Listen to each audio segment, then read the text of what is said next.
Hi friends, welcome to moms today channel. இன்றைக்கி நம்ம சேனலில் என்ன வீடியோ பார்க்க போகிறோம்னா, விநாயகர் சதுர்த்திக்கு ஸ்பெஷலான இனிப்பு கொழுக்கட்டை எப்படி செய்கிறதுன்னு தான் பார்க்க போகிறோம். வாங்க வீடியோக்குள்ளே போய் பார்க்கலாம். ஃபர்ஸ்ட் ஒரு பேன் எடுத்துக்கோங்க. அதில் தண்ணி சேர்த்துக்கோங்க. 1 கப் அளவுக்கு தண்ணி சேர்த்துக்கோங்க. இப்போது 2 டம்ளர் அளவுக்கு நான் வெல்லம் சேர்த்துக்கிறேன். வெல்லம் சேர்த்துட்டு நல்லா வெல்லத்தை கரைச்சி எடுத்துட்டு வடிச்சுக்கோங்க. அதில் இருக்கக்கூடிய தூசெல்லாம் நமக்கு எடுத்துடலாம்.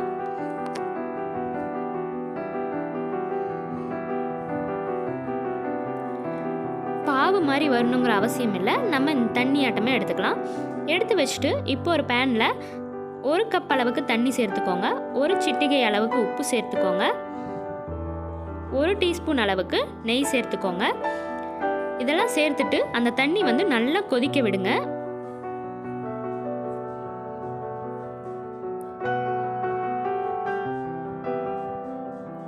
கொழுக்கட்டைக்கு நல்லா தண்ணி கொதிச்சு வந்தாதான் மாவு நல்லா வரும் நமக்கு.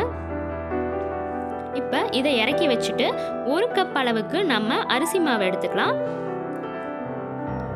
அரிசி மாவை கொஞ்சம் கொஞ்சமாக சேர்த்து நல்லா கலந்து விட்டுக்கலாம்.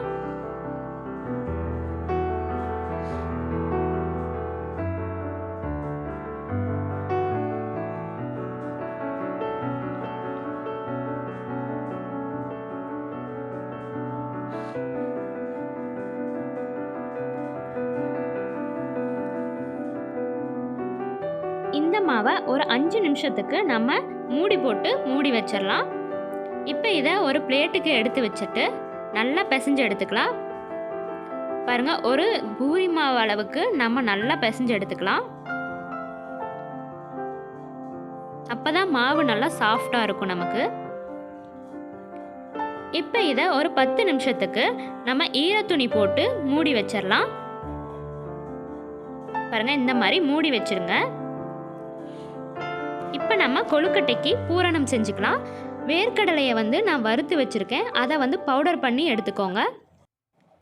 இந்த மாதிரி பவுடர் பண்ணி எடுத்துக்கோங்க. இப்போ ஒரு பேன் எடுத்துக்கோங்க. அதில் 3 ஸ்பூன் அளவுக்கு நெய் சேர்த்துக்கோங்க.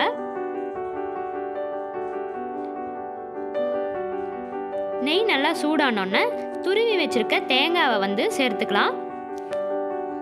தேங்காவை நல்லா வறுத்து எடுத்துக்கோங்க.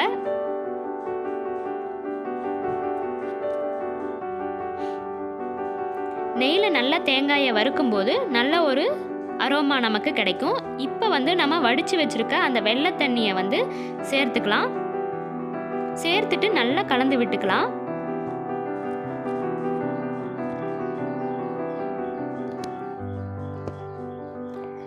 பாருங்க, நல்லா கொதிக்கணும். இது நல்லா கொதிச்சு நல்லா ட்ரை ஆகணும். அந்த தண்ணி அந்த அளவுக்கு இதை கொதிக்க விடணும். இந்த மாதிரி பூரணம் செஞ்சு பாருங்க, ரொம்பவே டேஸ்டா இருக்கும். நல்லா கலந்து விட்டுக்கோங்க. மாம்ஸ் டுடே சேனலை சப்ஸ்கிரைப் பண்ணாமல் இருந்தீங்கன்னா சப்ஸ்கிரைப் பண்ணிக்கோங்க. பக்கத்தில் இருக்க பெல் பட்டனை கிளிக் பண்ணிக்கோங்க. ஆளுங்கிற ஆப்ஷனை செட் பண்ணிக்கோங்க. இப்போ 1/2 டீஸ்பூன் அளவுக்கு ஏலக்காய் தூள் சேர்த்துக்கலாம். நல்ல ஒரு வாசனை தரும் ஏலக்காய் பொடி. அதை சேர்த்துட்டு நல்லா கலந்து விட்டுக்கலாம்.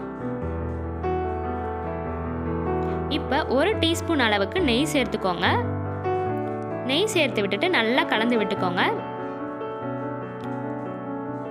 அல்வா பதத்துக்கு இது ரெடி ஆகணும்.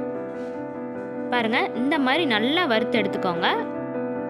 பாருங்க, அதில் இருக்க வெள்ளை பாகு நல்லா ட்ரை ஆயிடுச்சு. இப்போ வறுத்து அரைச்சி வச்சிருக்க வேர்க்கடலை பொடியை சேர்த்துக்கலாம். சேர்த்துட்டு நல்லா கலந்து விட்டுக்கோங்க.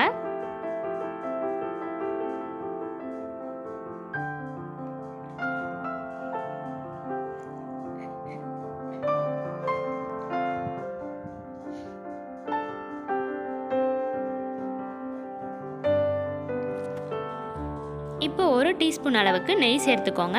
நெய் சேர்த்துட்டு நல்லா கலந்து விட்டுக்கோங்க.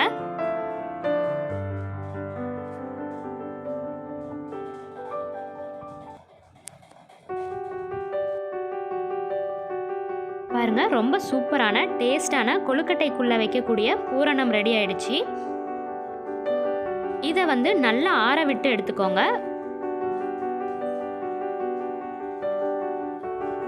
இப்போ நம்ம ரெடி பண்ணி வச்சிருக்க அரிசி மாவை ஒரு தடவை பிசைஞ்சு விட்டுக்கலாம். இப்போ நமக்கு மோல்டு இருந்ததுன்னா, கொழுக்கட்டை மோல்டு இருந்ததுன்னா அதில் வந்து நெய் சேர்த்துட்டு நம்ம மாவை வந்து எல்லா பக்கமும் ஸ்ப்ரெட் பண்ணி விட்டுட்டு பூரணம் உள்ளே வச்சுக்கலாம். பாருங்கள், இந்த மாதிரி நெய்யை வந்து எல்லா இடமும் பரப்பி விட்டுக்கோங்க. இப்போ ரெடி பண்ணி வச்சுருக்க அரிசி மாவை வந்து அதில் வந்து வச்சுக்கலாம்.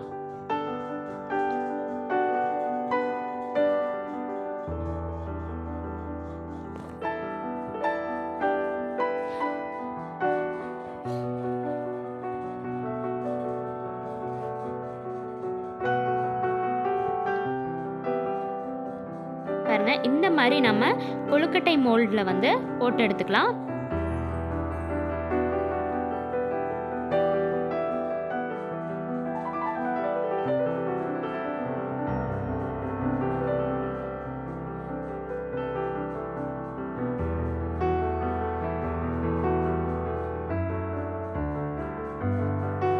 இந்த மாதிரி லாக் பண்ணிட்டு உள்ளேயும் நம்ம வந்து போட்டு வச்சுக்கலாம் மாவை.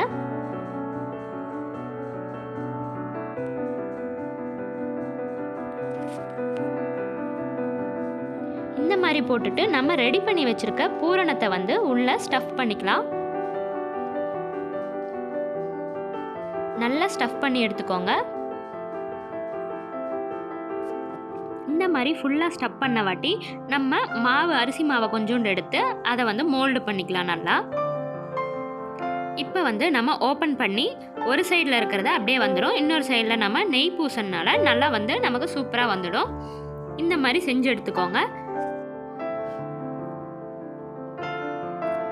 இந்த மாதிரி செஞ்சதை வந்து நம்ம இட்லி தட்டில் வந்து எடுத்து வச்சுக்கலாம்.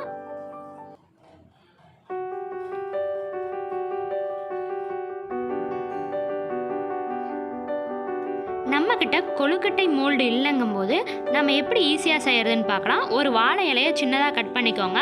அதில் வந்து இந்த மாதிரி நெய்யை வந்து எல்லா பக்கமும் தடவிட்டு அரிசி மாவை எடுத்து ரவுண்ட் பண்ணிக்கோங்க.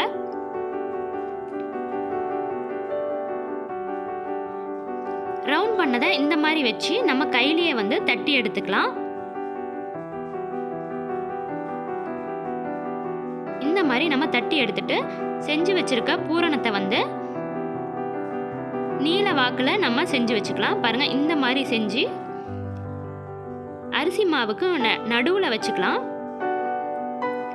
வச்சுட்டு ரெண்டு பக்கமும் நம்ம மடிச்சு எடுத்தோம்னா ஈஸியாக வந்து நமக்கு ஷேப் கிடைச்சிடும். பாருங்க, சூப்பராக வந்திருக்கு. இதை வந்து நம்ம கை வச்சு அழுத்தி விட்டுக்கலாம்.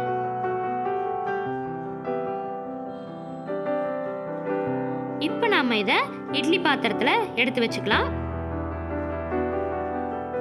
பாருங்க, இந்த மாதிரி ரெடி பண்ணி வச்சுக்கோங்க. எவ்வளோ அழகாக சூப்பராக வந்திருக்குன்னு பாருங்க. இப்போ இதை வந்து ஒரு 10 நிமிஷம் அளவுக்கு நம்ம நல்லா வேக வைக்கணும். 10 நிமிஷம் போல் நல்லா வெந்துடுச்சு. இப்போ பாருங்க, சூப்பரான இனிப்பு கொழுக்கட்டை ரெடி ஆயிடுச்சு. விநாயகருக்கு ரொம்பவே விருப்பமான இனிப்பு கொழுக்கட்டை தயார். இந்த வீடியோ உங்களுக்கு பிடிச்சிருந்ததுன்னா லைக் பண்ணுங்க, ஷேர் பண்ணுங்க, கமெண்ட் பண்ணுங்க அண்ட் சப்ஸ்கிரைப் பண்ண மறந்துடாதீங்க. வேற ஒரு சூப்பரான வீடியோவில் மீட் பண்ணலாம். Bye friends.